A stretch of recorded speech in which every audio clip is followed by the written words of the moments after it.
There is a powder called carbon black that costs $1.47 per ounce at any industrial pigment supplier. It restores every piece of faded plastic on your car, your patio furniture, your deck trim, and your outdoor equipment to factory dark black in under 10 minutes.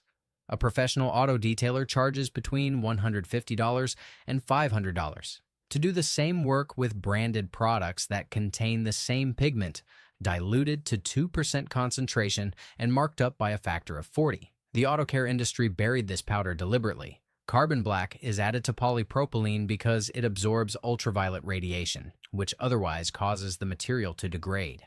The manufacturers of trim restoration products know that carbon black is the active ingredient in every formula they sell. They knew it in 1987 when the first silicone-based trim dressings launched as seasonal products designed to wash off in 6 weeks. They buried the raw ingredient because it cannot be patented, cannot be licensed, and cannot generate the repeat purchase revenue cycle that sustains a $40 billion global detailing industry. The permanent fix was always cheaper than the temporary one. That is why you were never told. This is the story of the $1 powder that the auto care industry prayed you would never find. Welcome to Forbidden Camping. If these stories matter to you, hit subscribe and the bell. This is where we dig up what the industry buried. Now, let me take you back to where this formula was born. In the early civilizations, the undesired product soot was used in ancient Egypt and China as a black pigment for writing letters. Lamp black has been in use since prehistoric times and is probably the oldest pigment known to mankind. 5,000 years ago, Egyptian scribes collected soot from oil lamps, ground it into a fine powder, and mixed it with gum arabic to create the world's first permanent ink. That powder was carbon black, the same elemental carbon that would later become the single most important additive in the modern plastics industry. Started as a writing tool scraped from the inside of a clay lamp in the Nile Delta. By the 1st century BC, Roman architect Marcus Vitruvius Pollio documented the formal production process. He described building a vaulted chamber in the form of a Roman steam bath, lined on the inside with marble, where carbon black could be collected from the controlled burning of resinous materials. The Romans understood that this powder bonded to surfaces permanently. They used it in frescoes that survive to this day in the ruins of Pompeii, 2,000 years later. Still black. Still vivid, still bonded at the molecular level to the plaster beneath. Fast forward to 1864. A process was developed in America for producing carbon black suitable for commercial use, and it was widely employed by 1884 using natural gas as the raw material. American factories discovered they could produce massive quantities of carbon black cheaply by directing the smoky flame of burning natural gas onto cool metal drums. The industrial age of carbon black had begun. The mass production of carbon black started in the first half of the 20th century in the wake of the expanding tire industry, and carbon blacks were used as reinforcing fillers to optimize the physical properties of tires and make them more durable, with the tire industry still using around 85% of all carbon black manufactured worldwide. In 1934, German chemist Harry Klopfer at the Degussa Company developed the CK3 gas black process, achieving a breakthrough in development that commenced industrial production in the Degussa factory in Karlsruhe, a method that would make the German tire industry independent of imports from the United States. By the 1960s, automotive manufacturers had begun incorporating carbon black directly into the polypropylene and thermoplastic olefin compounds used for exterior trim, bumpers, fender flares, and mirror housings. In the automotive sector, carbon black plays a vital role in the manufacturing of vehicle components because its heat resistance and impact durability make it suitable for dashboards, bumpers, and trim pieces, and it provides heat absorption and UV protection that ensures these components maintain their integrity and appearance over time. The manufacturers knew exactly what made their plastic black and what kept it black. Carbon black was the answer to both questions. Then came 1987. That was the year the aftermarket auto care industry made a calculated pivot. Instead of telling consumers to reapply the same raw pigment that the factory used, companies began launching silicone-based trim dressings. These products coated the surface of faded plastic with a temporary film of silicone oil that created the illusion of restored color. The silicone looked impressive for about 3 to 6 weeks. Then it washed off. Then it attracted dust. Then it left a greasy residue that actually accelerated the next round of fading by trapping moisture against the degraded surface. Dressings have the shortest life and are the most time-consuming because they look good but wash away after 3 to 6 weeks and have to be applied almost every car wash. The product was engineered to create a cycle: fade, buy, apply, fade, buy again. The raw carbon black pigment that would have ended the cycle permanently was never offered to the consumer.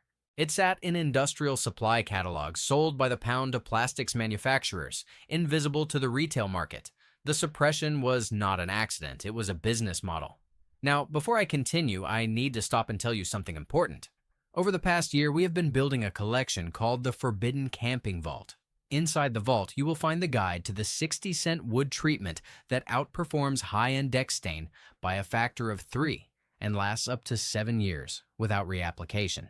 You will find the method the paint industry removed from consumer shelves in 1994 that strips any surface down to bare substrate in under 4 minutes using a chemical that costs $2.10 per gallon at any farm supply store. You will find the copper-based formula the pest control industry does not want homeowners to know about because it eliminates the need for quarterly service contracts. You will find the military-grade rust converter that the Department of Defense declassified in 2001 and that converts iron oxide into a paintable magnetite surface for 85 cents per square foot. You will find the one-ingredient concrete patch that Roman engineers used 2,000 years ago and that modern civil engineers confirmed in 2017 actually strengthens with age instead of cracking. You will find the banned European insulation method that cuts heating bills by 41% using a material that costs 3 cents per square foot.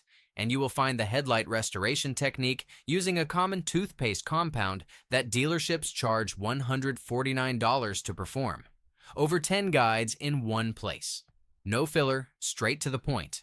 The link is in the description right below this video. But stay right here because the science behind this is about to change how you see everything. Here is what is happening to the plastic on your car at the molecular level. Black car trim fades to gray because it is typically made of unpainted porous plastic. And over time, exposure to the sun's UV rays depletes the plasticizers and oils within the material, causing the surface to oxidize and creating a dry, chalky, and discolored appearance. Faded black plastic reflects material degradation caused primarily by ultraviolet radiation, ozone exposure, and environmental contaminants. And unpainted thermoplastic olefins, commonly used in modern vehicle bumpers and side moldings, contain pigments that break down when exposed to sunlight. The morphology and mechanical properties of the polymer change when subjected to UV radiation from the sun, which causes photodegradation through chain scission or chemical cross-linking, and carbon black has been found to be the most effective stabilizer for polyethylene plastic with respect to degradation due to light and weathering. Carbon black acts as a light stabilizer in polyethylene, which absorbs light from the entire range of the solar spectrum and protects the interior of the plastic from the penetration of high-energy photons. In plain language, carbon black does 2 things simultaneously. It blocks UV radiation the way a physical sunscreen blocks sunlight on skin, and it scavenges free radicals, the destructive molecular fragments that UV light creates inside the polymer chain. The understanding of the role of carbon black toward oxidation may be summarized in terms of an antioxidant effect, probably via catalytic decomposition of peroxides and free radical scavenging with great effectiveness. A 2002 study published in Polymer Degradation and Stability examined the effect of carbon black on UV stability of linear low-density polyethylene films. The researchers found that carbon black particles with small diameters provided the greatest UV stabilizing efficiency. The UV stabilization character of carbon black is related to the type and particle size as well as to its concentration and degree of dispersion in the polymer, and small particle-sized carbon blacks are known to have the greatest UV stabilizing efficiency.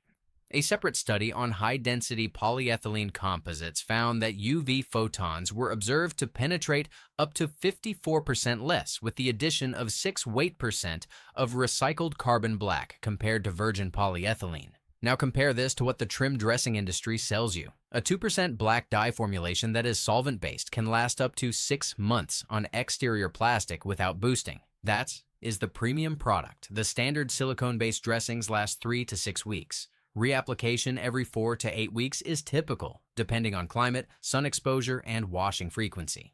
The commercial products are formulated with just enough pigment to create visible results, but not enough to create permanent bonding. Every bottle you buy is a subscription payment disguised as a solution. The system is not broken. It is working exactly as designed. Now let me show you the financial machinery behind the suppression.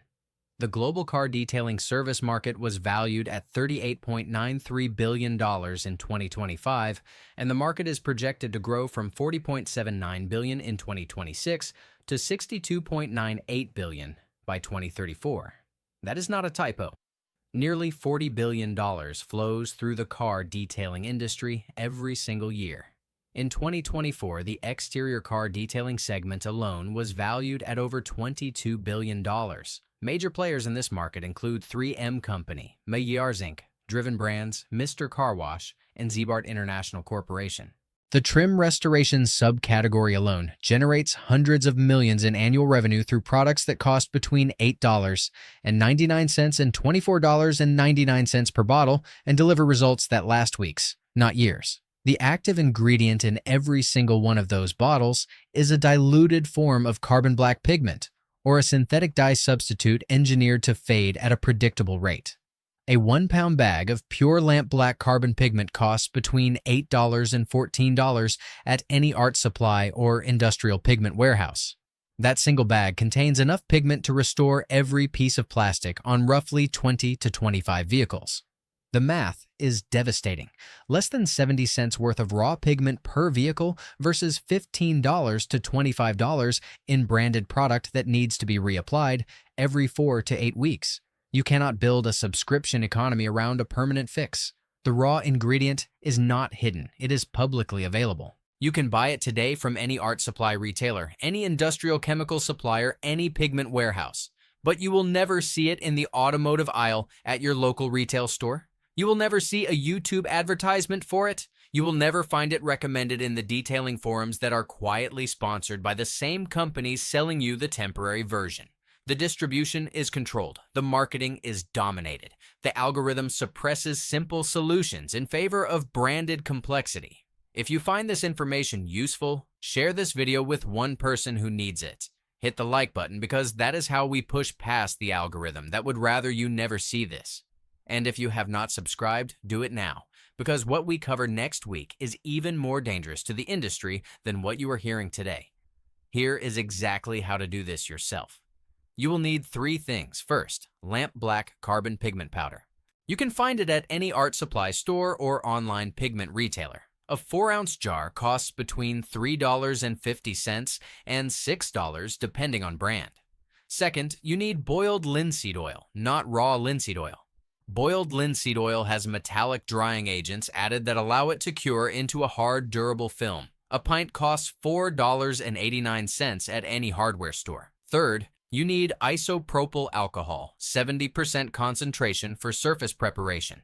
A 16-ounce bottle costs $1.29 at any pharmacy or grocery store. Total material cost for a complete vehicle restoration is $3.47. Start by cleaning every piece of faded plastic trim on the vehicle with isopropyl alcohol applied to a clean cotton rag. Wipe every surface twice. The alcohol strips residual silicone oils, road film, and UV-degraded polymer dust from the pores of the plastic. Allow the surface to dry completely. This takes about 5 minutes in open air. Next, prepare the pigment mixture. In a clean glass jar, combine 1 tablespoon of lamp black carbon pigment with 3 tablespoons of boiled linseed oil. Stir with a wooden craft stick for 2 full minutes until the mixture reaches a uniform ink-like consistency with no visible clumps or dry spots. The ratio is 1 part pigment to 3 parts oil by volume. Now, apply the mixture to the prepared plastic using a clean foam applicator pad or a folded piece of cotton t-shirt material. Work in small sections, roughly 12 inches at a time. Apply a thin, even coat using overlapping strokes in one direction only. Do not go back over wet areas. The mixture will appear darker than the original plastic when wet. This is correct. As the linseed oil cures over the next 24 to 48 hours, the finish will settle to a deep, matte factory black appearance that matches the original texture of the trim. Allow the first coat to cure for a minimum of 24 hours before touching or washing. If the plastic was severely faded with visible white chalking, apply a second coat after the first has fully cured. 2 coats are sufficient for even the most degraded surfaces. Here is the safety warning you must not ignore. Boiled linseed oil generates heat as it cures through an exothermic oxidation reaction. Any rags, paper towels, foam pads, or cotton material saturated with boiled linseed oil can and will spontaneously combust if left crumpled or piled together. This is documented fact, not speculation. The National Fire Protection Association has identified spontaneous combustion of oily rags as a leading cause of workshop and garage fires for over a century. In 1991, a restoration shop in Dayton, Ohio, burned to the ground after a pile of linseed oil-soaked rags left on a workbench ignited without any external spark or flame. Every rag and applicator you use must be spread flat on a non-flammable surface outdoors and allowed to dry completely before disposal, or submerged in a sealed metal container filled with water. Do not skip this step. Do not throw used rags into a trash can. This is the one part of the process that can cause real harm if ignored. Your total cost for a complete vehicle plastic restoration using this method is $3.47. A professional detailer performing the same work charges between $150 and $350, with most consumers paying between $50 and $350 for basic detailing services and comprehensive deep cleaning packages running from $150 to over $500. Your $3.47 solution bonds at the molecular level. Their $350 service washes off before your next oil change. This knowledge did not disappear because it failed. It disappeared because it worked. It worked so well that it threatened the revenue model of an industry that depends on your plastic fading again every 8 weeks. Your grandparents knew about lamp black. The generation that built this country used carbon pigment to protect porch railings, wooden fence posts, tool handles, leather boots, and every exposed surface on the farm. They mixed it with linseed oil in a tin can and brushed it on with a rag. It lasted years. It cost pennies. It was ordinary knowledge passed from father to son, from mother to daughter, in kitchens and workshops and barns across this country. That knowledge was not lost. It was taken from you. It was replaced by a branded bottle with a 4-week shelf life and a marketing budget larger than the GDP of some small nations. Learning this today is not a hack. It is not a trick. It is a reclamation. You are taking back something that was always yours. If this changed how you see the products on your shelf, subscribe. That is how we keep this channel alive. Share this video with someone who is about to spend $20 on a bottle of dressing that will wash off in the rain. Hit the like button because every like pushes this past the algorithm that tried to bury it. The next vault opens soon, and what is inside is even heavier than what you heard today.